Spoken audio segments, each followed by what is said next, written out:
My Lords, we have responded fully to the Special Rapporteur's recommendations.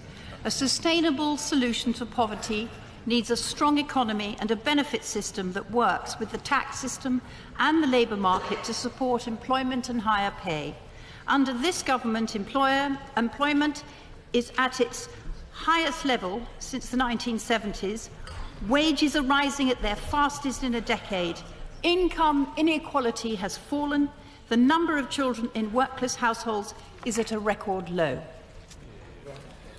The evidence in the report is from widely respected sources.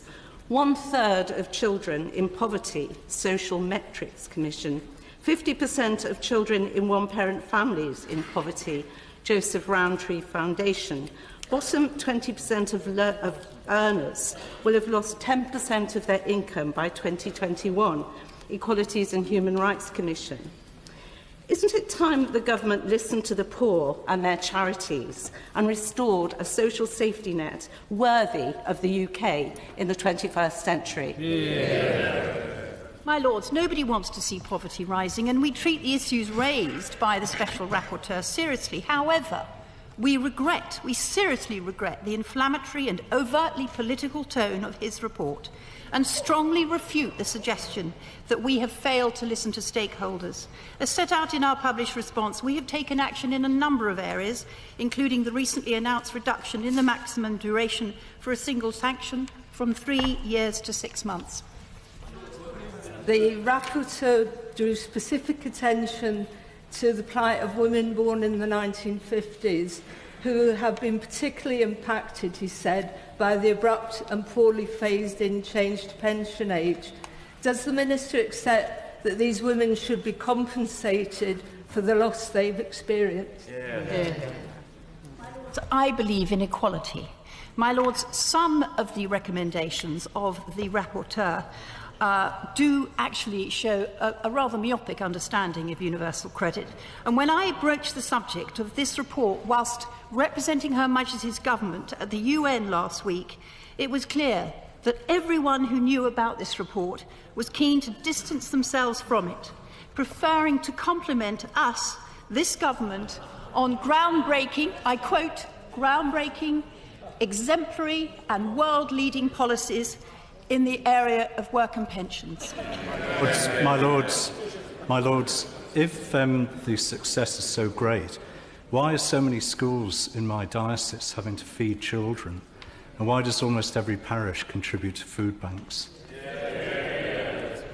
My Lords, we have done an enormous amount to tackle poverty since we came into government, and we have invested huge sums of additional money into developing a welfare system that encourages people into work, supports them in work, supports them with progression in their jobs so that they can better provide, because we know that actually the best way to get out of poverty and save children from poverty is for them to work. And as the IFS says today, absolute poverty remains at its lowest level ever. Comment specifically on the question of Wales.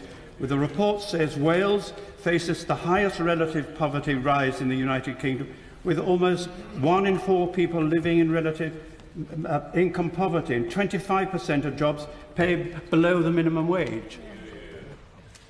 My Lords, we are tackling poverty across the country, and I can say I would refer, noble Lords, to the leader article in the Times, the 25th of May. Let me quote: "The failings of Mr Alston's report are legion.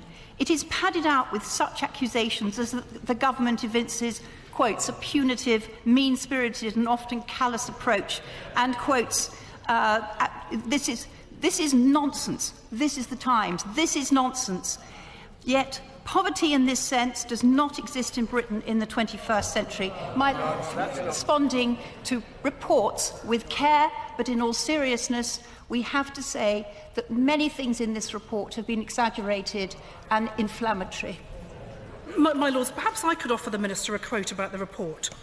"We did a fact-check of that report. He made a lot of good points. It was factually correct.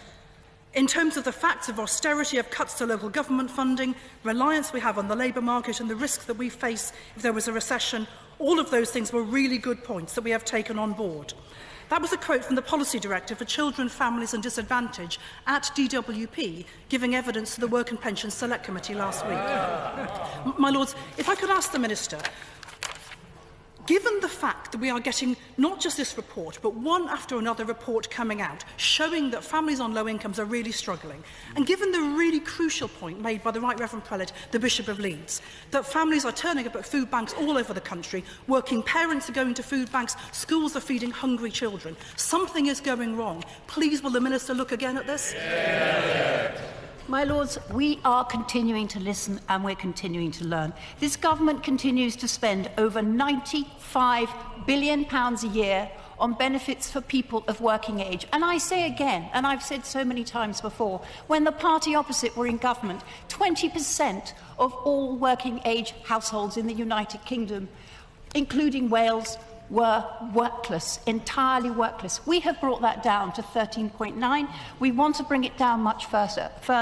But there are so many different ways that we are actually making a difference and listening and investing more money in real terms into the system to support and encourage people into the world of work and support those who cannot work. Making form. This side, this crossbench. Is the Minister going to answer it? You didn't hear me. The Bishop had a direct and an interesting question to the Minister. Is the Minister going to answer it?